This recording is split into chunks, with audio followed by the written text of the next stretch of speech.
Thanks for joining us on Arirang News. I'm Kim Dami in Seoul.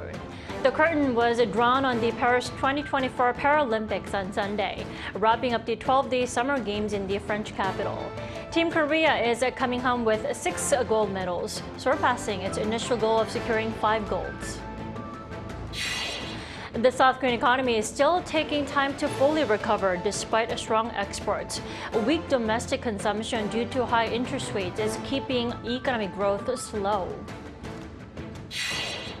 3 Israeli men who were working as security guards have been shot dead by a Jordanian gunman who opened a fire at a border point between Jordan and the West Bank. The attacker was also shot dead. The 2024 Paris Paralympics ended its 12-day journey with a grand closing ceremony on Sunday. And 4 years from now, the drama and inspiration will continue in Los Angeles. Lee Seung-jae starts us off. The Paralympics flame that has lit the French capital of Paris for 12 days is now extinguished, marking the end of the 2024 Paris Paralympic Games. The event, filled with inspiration, drama, and celebration, came to an end with the closing ceremony taking place at Stade de France in Saint-Denis on Sunday. Including a refugee team, a total of 4,567 para-athletes from 169 National Paralympic Committee member countries competed, with 549 gold medals up for grabs in 22 events. Much like the Paris Olympics, South Korea exceeded its own expectations, surpassing its goal of 5 gold medals. With 83 para-athletes competing, South Korea won 6 gold medals, 10 silver, and 14 bronze, finishing 22nd overall in the medal standings. South Korea won its 6th gold medal on Saturday, thanks to Kim Jong-un's gold medal finish in the men's table tennis singles. It was also Kim's 5th career Paralympics gold, meaning he's now tied in 2nd place for most Paralympics golds in South Korean history. China finished with the most gold medals with 94, followed by the UK at 49 and the United States at 36. Meanwhile, South Korean para-Nordic skier Won Yoo-min was elected to the International Paralympic Committee's Athletes Council on Saturday, earning 296 votes and becoming one of 6 new members to join. One will serve a 4-year term representing para-athletes around the world and giving feedback on global sports policies for the para-athletes. With the curtain now drawing on Paris, para-athletes around the world will continue their pursuit of going up against all odds and bringing more inspiration and joy to the Paralympics in Los Angeles 4 years from now. Lee Seung-jae, Arirang News. And President Yoon thanked South Korea's Paralympic athletes who scooped up a total of 30 medals, including 6 golds. In a Facebook post on Sunday, the South Korean leader praised the hard work of the 83 athletes who competed in Paris and their coaches and families who supported them with unwavering dedication. He noted the successes of athlete Chung Ho-won, who clinched his 10th gold medal in a row in Boja, and Park Jin-ho, who won 2 gold in shooting. Yoon also mentioned how Kwon Ho-kyung won a silver medal for South Korea in wheelchair fencing, a first in 36 years, while Choi Yong-bum became the first South Korean to reach the finals in canoeing. The president sent a heartfelt round of applause and promised continued support for Team Korea. And President Yoon on Monday appointed former police officer and politician Park Jong-joon as his new chief of the Presidential Security Service. The presidential office made the announcement saying that his previous experience as a vice chief of the PSS, as well as his successful law enforcement career, makes him the perfect fit for the job. Park told reporters that the safety of the nation's commander-in-chief is directly related to national security and stressed there will not be the slightest gap in the protection of the president. Last week, President Yoon named the former PSS chief Kim Jong-un as the new Minister of National Defense. South Korea's economy is showing signs of constrained improvement despite a strong export growth as domestic demand remains weak. This latest assessment comes from the Korea Development Institute, a state-run think tank. Our Lee Soo-jin has more. Limited improvement in economic conditions due to a delayed recovery of domestic demand. This is how a major state-run think tank, the Korea Development Institute, evaluated South Korea's economy in its monthly report released on Monday. The nation's industrial output and consumption both fell in July, reflecting weak domestic demand. While industrial output rose 2.7% from the previous year, it fell 0.4% on month, the third consecutive month that the index has declined compared to the previous month. This was mainly due to production in the mining and manufacturing industries dropping 3.6% on month, the largest drop since December 2022. And retail sales, an indicator of consumer spending, dropped 2.1% on year in July. The value of construction completed fell again in July, dropping 5.3% on year for the second straight month. But exports remained solid on the back of a robust demand in the ICT sector. The value of exports in August reached $57.9 billion, rising 11.4% compared to last year. This marked the largest export figure for the month of August on record and was the 11th straight month that exports posted growth.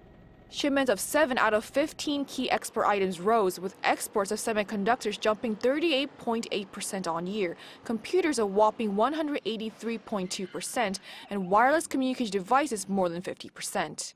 Meanwhile, inflation in August also eased to the government's target level of 2%, the lowest seen since March 2021. This came after the consumer price index rose 2.6% the previous month. As for the global economy, the report said that it continues to show moderate growth, mostly in the service sector, but the uncertainties remain due to high interest rates, ongoing geopolitical tensions, and weaknesses in the manufacturing sector. Lee Soo-jin, Arirang News. For the fifth straight day, North Korea sent trash-carrying balloons toward South Korea on Sunday. According to the Joint Chief of Staff, the North sent around 120 balloons over 3 hours from 9 a.m. And of those, 40 were confirmed to have fallen in areas of Seoul and northern Gyeonggi-do province. No harmful substances were found, with the trash mainly consisting of paper, plastic, and bottles. Sunday's provocation follows the sending of 200 balloons late Saturday, and it's the 17th time balloons have been sent since late May. Leaders of China and Russia have sent congratulatory messages to North Korea's Kim Jong-un to mark the regime's founding anniversary on September 9th. The North Korea news agency said Monday that Chinese President Xi Jinping in his message called for deeper strategic communication and cooperation with North Korea, and that Russian President Vladimir Putin said a comprehensive strategic partnership would be strengthened between Pyongyang and Moscow. While North Korea and Russia have drawn closer in recent months, relations between North Korea and China have seen deterioration since the start of the Ukraine war. Kim and Putin met 2 times and exchanged several congratulatory and condolence messages over the past year, but this is the first message from Xi to Kim since New Year's Day.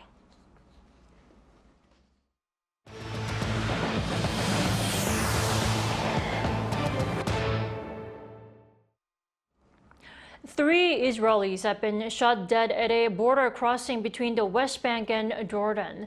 Now, this comes amid an increase in Israeli ground operations in the West Bank in the past month. Our Choi Soo-hyung has the latest.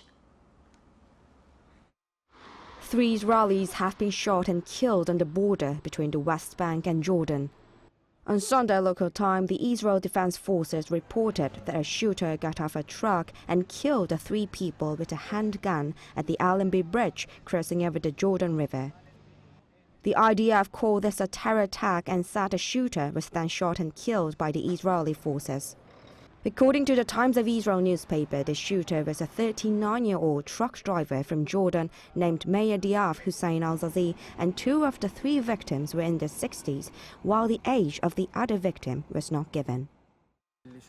What I saw with my own eyes, we were sitting and standing at the checkpoint waiting for our turn after the bus in front of us was searched. There was a bus and a truck in front of us. A man got out and carried out the operation. We bus passengers didn't know what to do and we were panicking. Israel and Jordan closed the Allenby Bridge after the incident, and Israel also closed 2 other checkpoints connecting to Jordan. Israeli Prime Minister Benjamin Netanyahu said that a cowardly terrorist brutally murdered 3 innocent Israeli civilians. Hamas praised the shooter, calling him one of Jordan's brave men.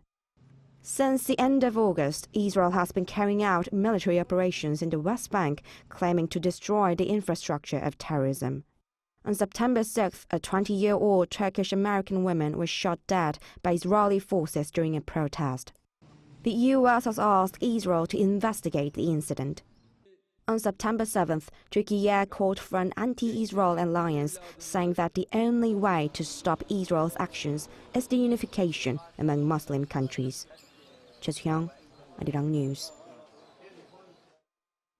Russia's defense ministry said Sunday that it had seized control of a town in eastern Ukraine as it continues its offensive in Donetsk and moves closer to the strategically important city of Pokrovsk. The Kremlin said it had captured the town of Novohrodivka, located about 12 kilometers from Pokrovsk, a city that serves Ukraine's military as a key hub for rail and road logistics. According to reports, Russian President Vladimir Putin said Ukraine's incursion into Kursk had not slowed Russia's advance in eastern Ukraine, and had even weakened Kyiv's frontline defenses. In 3 key swing states, there are Pennsylvania, Michigan, and Wisconsin. Harris and Trump are in a very tight race. On Sunday local time, a CBS News poll found that in Pennsylvania, where their TV debate will take place on September 10th local time, both candidates have equal support at 50%. In Michigan and Wisconsin, Harris had 50% and 51% respectively, while Trump has 49% in both states. These states have frequently changed their support between parties, making them important battlegrounds in U.S. presidential elections. Following a reported case of an EV catching fire recently making headlines here in the country, the authorities have come up with measures which include disclosing key information on batteries. Our Park Jong-joon tells us more. 1 month after an electric vehicle caught fire in an underground parking lot in the city of Incheon and destroyed scores of other cars, the South Korean government announces EV safety measures to prevent similar cases from happening. We'll make sure that EV batteries and charging facilities are safe.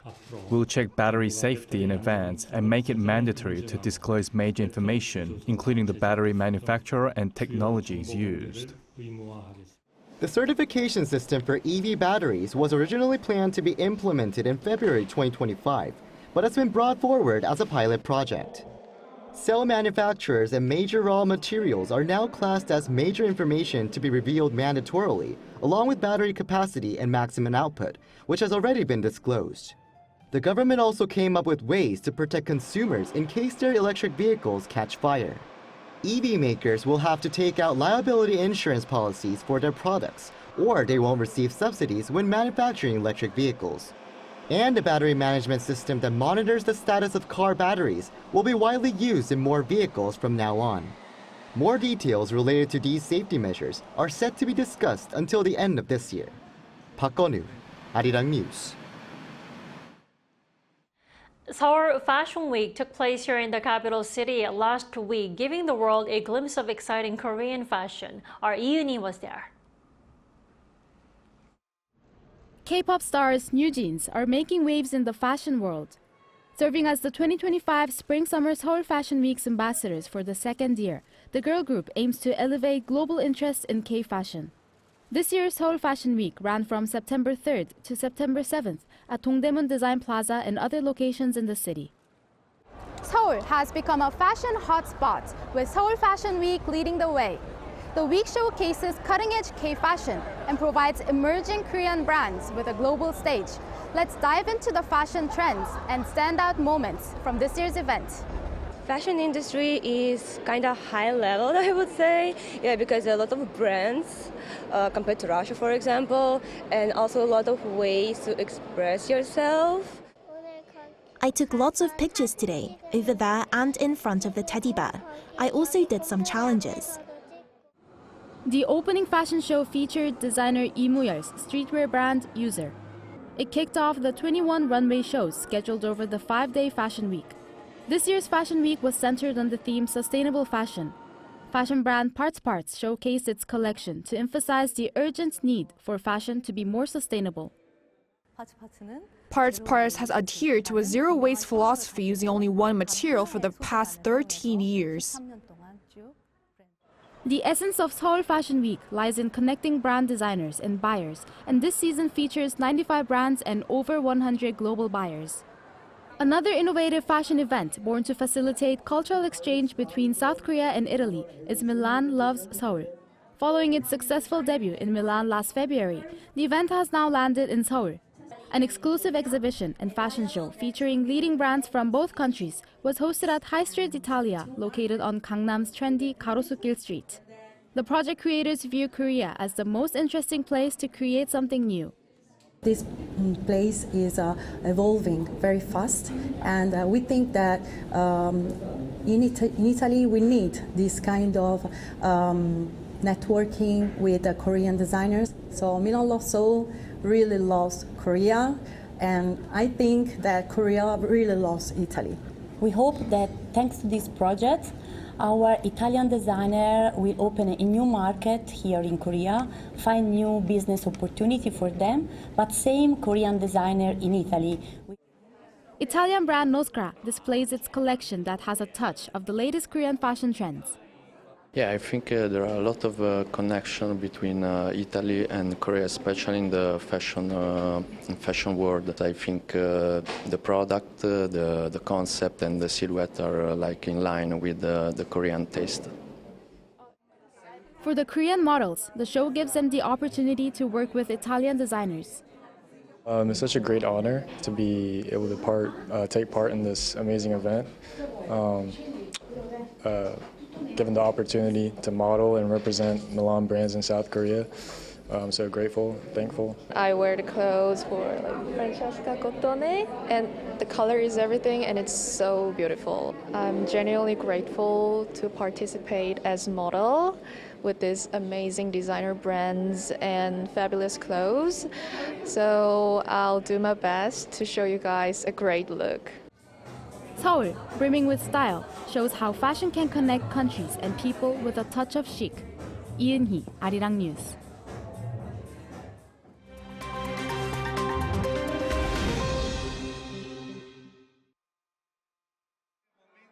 Let's take a look at the latest news in the world now.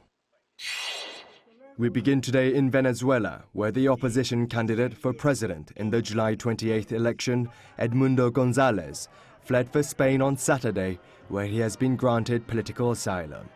González reportedly left the Spanish embassy in Venezuela aboard a Spanish Air Force plane before landing in Torreón Air Base in Madrid. 75-year-old González, who ran against Nicolas Maduro in the recent presidential election, has a warrant out for his arrest issued after the opposition disputed election results that granted Maduro a third term. The leader of the Venezuelan opposition political alliance, the Democratic Unitary Platform, said González had fled to preserve his freedom, his integrity, and his life after accusing Maduro's government of unleashing a brutal wave of repression following the presidential election. Maduro's vice president, Delcy Rodriguez, said that González's exile would restore political peace. The opposition claimed González won the election by a comfortable margin and published evidence online. However, Venezuela's national election body has yet to publish its voting tallies despite international pressure. Foreign governments, including the US and European Union member states, have refused to accept Maduro as the winner without detailed voting data. Described as one of the most powerful storms to hit the country over the past decade, Super Typhoon Yagi wreaked havoc in Vietnam this past weekend, where it triggered landslides, sank boats, ripped roofs off buildings, and left at least 21 people dead. Yagi made landfall in northern Vietnam on Friday with wind speeds of over 150 kilometers per hour, destroying infrastructure and uprooting trees, with the dead including a family of 4 who were killed by a landslide on Sunday morning. Yagi disrupted power supplies and telecommunications in the country's capital, Hanoi, on Saturday, where extensive damage was seen due to flooding and thousands of falling trees. Vietnam's meteorological agency downgraded Yagi from a typhoon to a tropical depression on Sunday, but warned of a high risk of further storm-related flooding and landslides. Boeing's Starliner spacecraft landed uncrewed in the New Mexico desert late on Friday local time. The mission had been intended to be a final test flight for Starliner before NASA certifies it for routine missions. It carried 2 human astronauts when it set off in June, but those astronauts had to stay at the International Space Station rather than return to Earth over safety concerns of the spacecraft. The 2 NASA astronauts, Butch Wilmore and Suni Williams, will return to Earth on a SpaceX vehicle in February 2025, ending what was meant to be an 8-day test, but what has now turned into an 8-month stay in space. World #1 ranked tennis player Jannik Sinner showcases skills and perseverance to beat American Taylor Fritz on Sunday in the final of the US Open. Sinner became the first Italian man to win the US Open title, while local fans at the Arthur Ashe Stadium in New York had hoped to see Fritz become the first American man to win the US Open since 2003. 23-year-old Sinner beat 26-year-old Fritz by 6-3, 6-4 and 7-5 in the 3 sets played. Kim Jong-un, Arirang News.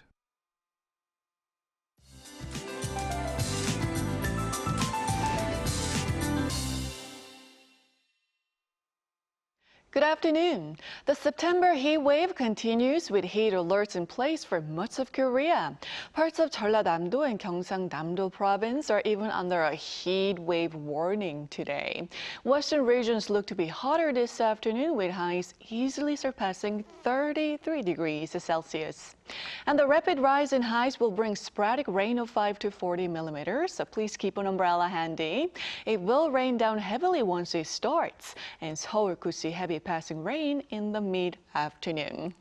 Jeju had a record-breaking 63 tropical nights as of this morning, with an expected high of 32 degrees this afternoon. Seoul tops out at 33 degrees Celsius. Skies will be mostly sunny until that passing rain falls. While summer is not done yet, hot September temperatures continue through this week, with an expected high of 34 degrees on Wednesday here in Seoul. Late summer heat looks to stay possibly into the Chuseok holiday weekend. That's Korea for you, and here's a look at the international weather conditions.